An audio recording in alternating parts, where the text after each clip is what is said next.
What do you hate about this hacker house? No comment. All right.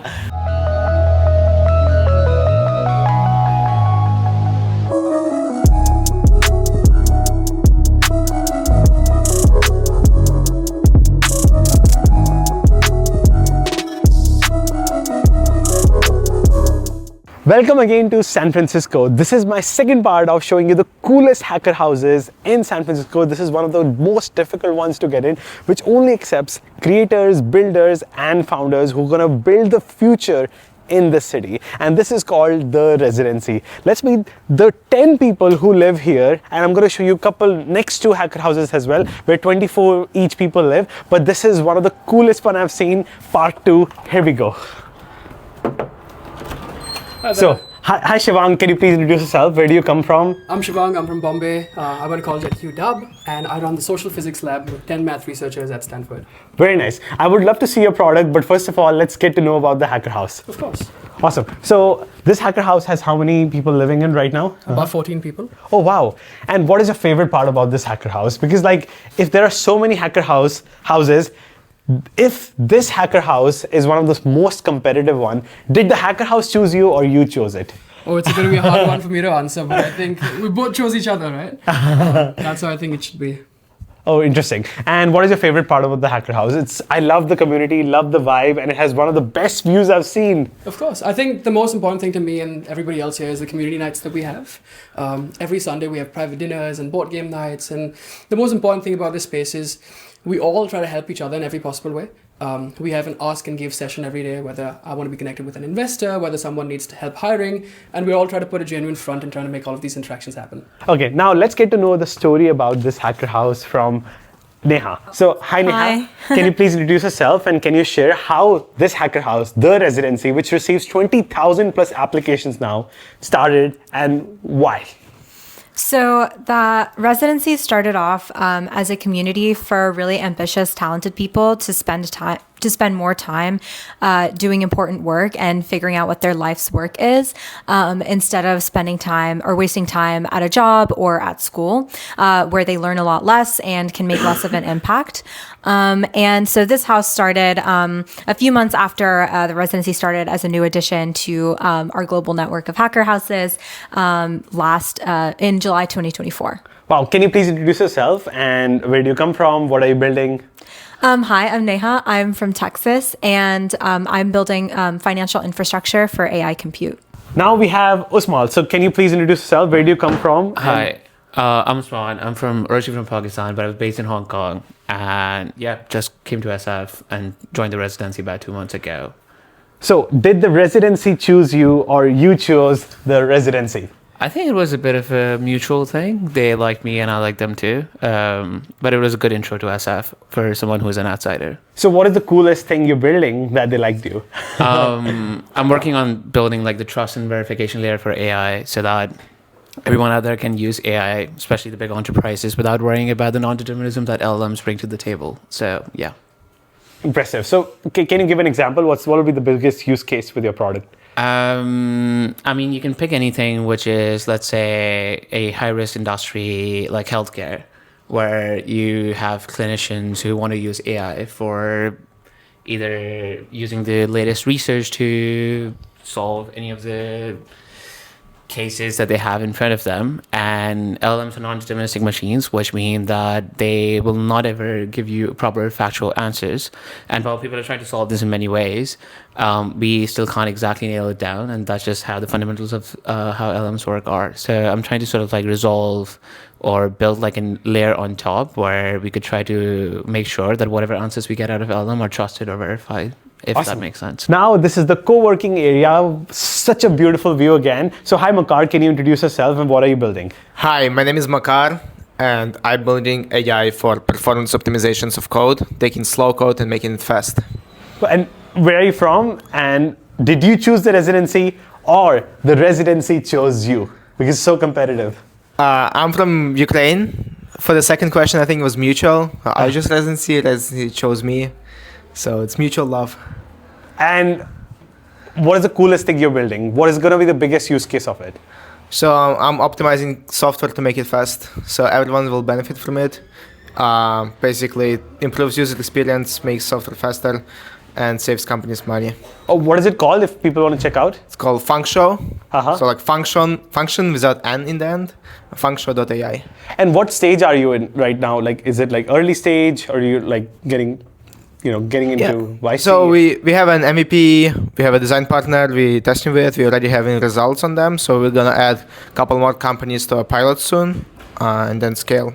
Awesome. Thank you. Now we have Shivang almost ready with the demo, and Natalie. Can you please introduce yourself and what do you work on? Hi, I'm Natalie. I'm from New York, and I'm working on building a market for reusing waste heat from data centers. Entropy.us.com. This is Natalie. She's a dropout from New York. And what really intrigued me when we were selecting people for this house was that Natalie was building the most ambitious thing in energy and AI right now. AI infrastructure is a huge bottleneck for progress for society, and she's solving a core issue in energy, which is heat reuse for data centers, so that we can recycle some of the heat that gets put off by these data centers instead of just wasting it. So how do you choose people? For example, this hacker house theme is, or this residency theme is pirates and polymath. So how do you make sure people coming here are resonating with the theme? So one thing we like to look for is people that are coming from very different backgrounds and are doing really cool things apart from that. So especially people that are trying new things that maybe have an unconventional background or things that they've done in the past, but are really trying to apply that to new and ambitious problems, as well as problems in underexplored areas that people don't typically focus on. Now we have Max here from Canada. Can you please introduce yourself and what are you building? Hi, I'm Max. I'm just trying to solve P versus NP, but I'm failing. Oh, that's like one of the most difficult problems in computer science. Why did you choose that? Why did you choose that? So I could humble myself. Interesting. How far are you with solving? Not at all, any far at all. So why the residency here coming from Canada? Because this is where all the crazy people are and all the cool people are. So I just came to be a part of that, to be surrounded by other people just as crazy as myself. Max does a terrible job at glazing himself, but he's amongst the best folks here. He, on an average day, solves 3 Rubik's Cubes at the same time. 6x6, what's that? Which one is that, Natalie? 5 by 5. Every single instrument on earth, the bass guitar, drums, piano, he's got the music notes right there. Wow. He's beaten every single folk here at chess, and he's run so many businesses by himself. It's just insane the things he's done. Neha is also the architect of the house. Can we ask people right in front of you what they hate about the hacker house? Or no? Is it Yeah, go for it. Okay. Yeah. So, anyone want to start? Yeah, I think like the only thing I hate is that we can't bring on more guests. I keep bringing on like hundreds of people, and Neha's like, dude, you cannot be getting so many people because it's usually so uncalled. I just pull up with like 5 people on me and disturb the entire house. So, I mean, the hacker house is supposed to grind and work and build your own things, but I sort of bring on too much chaos. But I'd like for that to be imbued more in the house. We can have more chaos in the house. we can have more chaos. Let's check out Shivang's product. So, can you show me, first of all, what kind of app you're building? Of course. So, I just want to, it's a photos app. All we do is put photos on a map. This is me and Harnoor right now. The cool thing about Dabble is you can go back in time and forward in time and see all the photos everywhere. I can take you all across the globe with all the photos that I have throughout time. And it's just pretty easy to go around through my entire galleries. Or I can, for instance, take you to Stanford. And it shows the history of all the photos you took. Yeah, it shows me all the photos. And it's faster. It's faster than anything. I can, of course, zoom in, go to 3D view and view around all the photos that I have. The best part about Dapple is our facial recognition, which I'll just show you right now. All you have to do is select my face, and it filters all my faces. It filters my face throughout the entire app. Wow. It's pretty instant. That was an investor we're trying to show off to. And this was the demo for him. So you can see I just go back to the faces, click them, and with insane accuracy, we have effectively state-of-the-art facial recognition. But we're not actually... So cool. Yes, but we're not actually launching with this because we realized... Pivoted? Yes, we pivoted from this. Oh. The cool thing with this was we realized social graph data is invaluable, and we want to horizontalize all forms of social graph data. So we use social graph data to beat Apple, Google, and Meta at state-of-the-art facial recognition. And the way that works is quite simple. So let's assume me and you are friends. I have a lot of photos of me, and I have a few photos of you, and you have a few photos of yourself, and me, of course. So my phone recognizes me very well naturally because I have a lot of photos of me, and recognizes you a little bit. Your phone recognizes you very well and me a little bit. So let's just share these insights with each other. And the more people we pool onto the system, the better facial rec gets for everyone. So we've been able to cut false positives from 15% to 1%, which is more than an order of magnitude. Wow. And we've cut months of clustering time from, months to 0 seconds. We call this ELO-based polling consensus, where there's an ELO score on my model and your, and then we poll the consensus. Now, we can do this for facial recognition, but we can also do this for healthcare. We can also do this for logistics pooling and optimizing any form of, social graph data. Wow, he's killing it. He's like actually building the future of, staying in touch with your friends in basic words. Basically. And you can visualize, see where they are, and it's a better system. Pretty Yeah, cool. of course. Awesome. Wonderful view, and now going for hacker house number 2 of the Residency. Let me show you one of the coolest rooms in this hacker house. So hi Paul, can we come in?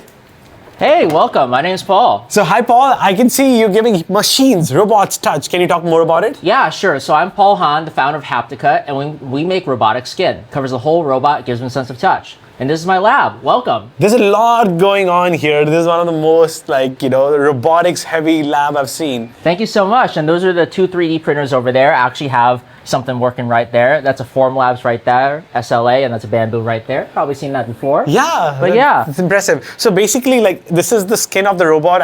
If I touch it, the robot can feel if it's a skin, if it's a material, if it's iron, or it's like phosphate, etc., right? So yeah, so like a multimodal sensory system is like something we're on the roadmap for. But let's just talk about like what human skin does, right? Yes. So we have a sense of touch. Uh-huh. A sense of touch is basically like a high resolution pressure map, right? And it's not just sort of like one direction. It's sort of like the tugging, the sort of like back and forth, the sort of like the pressure that like something is placed on the skin. So we're trying to replicate and give robots that feeling. The basic idea is we want to give robots physical intelligence so they have better understanding of the world. Impressive. So how long you've been working on it, and like how far you are now? So yeah, I actually just started my journey. I put together this lab in 20 days. 20 days. I put together a small team with a co-founder. And yeah, honestly, I'm super excited about this journey. The basic idea is that like, you ever have your arm fall asleep? And let's actually go more through the lab. There's so much around here. I want to tell you about all the things in here. Like, for example, I call this like the Finger Crusher 9000. This is like an awesome little piece. This is actually like a heated platen that allows you to crush different things. Oh, wow. So yeah, I actually use that to laminate different things. This is actually a vacuum packing machine. And these are actually UV lasers that I used to actually like cut a lot of the skin together. Yeah, there's a lot of stuff happening there. Anyway, so basic idea is that you ever have your arm fall asleep? When your arm falls asleep, you can't pick up stuff too good, right? It's numb. That's basically so robots are numb right now. And we're giving them a sense of touch here. So my background, and my name is Paul, nice to meet y'all, is that, I went to Yale, I worked at Facebook for a few years, and my background is electrical engineering. I'm so glad I have you guys here today. What's kind of the favorite toy you see right here? So my favorite toy would be, I'll say one of the most unique toy you have is probably that. Yeah, the Formlabs. The Formlabs is awesome. With SLA or stereolithography, the basic idea is that it's kind of like a CAT scan. You take a material and you cut it up into different chunks, and then actually use like a UV sensitive resin. So basically, it's a chemical reaction with the more UV light, it hardens actually. So this little plate right here, it actually dips into this tank of resin. It's kind of a TV screen that shines the UV light, and it actually builds up the material layer by layer by layer. That's why you see it go up and down, up and down. That's what's happening right there. Pretty cool. So at this moment, are you hiring, and like what stage of startup are you in? Yeah, so I'm looking for a company partner. I'm looking for a CTO. I got a business guy. I'm the CEO. I'm looking for a CTO. My specialty is electrical engineering, and I'm actually looking for a software engineer specializing in world sims. So basically, the way you train robots is that you have a simulation. You run the robots in the simulation, and then you backport it to the physical world. So it's like sim to real to sim. Okay, simulation to real life to simulation. Yeah, I see. yeah. Not the SIM card. Got it. Yeah, awesome. yeah. Thank you, Paul. And what do you hate about this hacker house? No comment. All right. Now we have Isaac here. He's basically building the shovels for AI, which is the data layer. So hi, Isaac. Can you please introduce yourself? Hi, I'm Isaac. So I have built this company called Super for the last 9 years, and recently, earlier this year, I sold it to this company called TDCX. TGCX? TDCX. So how big these companies are in the data? Because we know like Scale AI, Mercor, and also Search AI. Yeah. So how big was So we are the biggest, compared to Scale AI in the APAC region. In whole Asia Pacific. So at one point we are the closest competitor. We are competing head to head for the longest time. So basically we power, we are the shovel for data computing, like what you say. But we've been doing it for 9 years. So from self-driving car to robotics to the beginning of language model to nowadays all the multi-models. So we basically do the labeling for them, and we also do a lot of evals. So from the last 9 years, you guys are pretty early. So why the residency right now? So I exited and I came with a few of my friends to just explore new ideas and get some inspiration, and really I love the energy of the city. So even prior to coming over this time and leaving the residency, I have spent maybe 2 to 3 months a year every year in SF for the last 6-7 years. Oh. But it's very different, right? So last time I'm here for customers, I'm here to learn from them, kind of figure out what they want, to build for them. But this time I'm here with a very open mind just to figure out what's next for me. Wow. So Yeah. after exit, you're figuring out your next chapter in the residency. Exactly. Awesome. Thank you so much, Isaac. Great meeting. Now, the next coolest room here, Abhinav, building Breather, coming from India, bits to finally making something which can help you sleep better. So Abhinav, can you please talk about where are you from? And then let's talk about Breather. So I'm from Mumbai, India, and Breather is the second company I started. My previous company, I was monitoring air quality in India for about 10 years. Where? In Mumbai, Bangalore, Delhi. In a company? It was my own startup. It was my own company, and we built air quality monitors for India, for the world, and monitored air quality for about 10 years. Wow. Yeah, including a project by funded by Vitalik Buterin, where he deployed about 5,000 sensors to monitor the air quality in schools and hospitals across the globe. Very impressive. So now, why you co-founded Breather? What's the point behind it? Like I can see that it brings fresh air from outside. Yeah. So you feel like you are breathing in fresh air when you're sleeping better. Yeah. So most people, to manage their air, use 5 gadgets. They have a heater, they have a cooler, they have a exhaust ventilation system. Some people have dehumidifiers, some people have humidifiers, some people have filters. The point of Breather is to combine all these gadgets into a single device. The future is not having 5 different devices in your room or installed in your house or your office. The future is having a single device. Irrespective of what the air is outside, the air inside should be the same, it should be consistent, it should be breathable. So that's the point of Breather. So what happens here is that you have this pipe and this contraption that allows you to fit to any window. So any window in any part of the world, what you're able to do is you're able to get air from the window without making any structural changes. So it's like very easy to install. So what it does is it takes the air from outside, and the outside air then enters the machine, and then from here what it does is it conditions the air.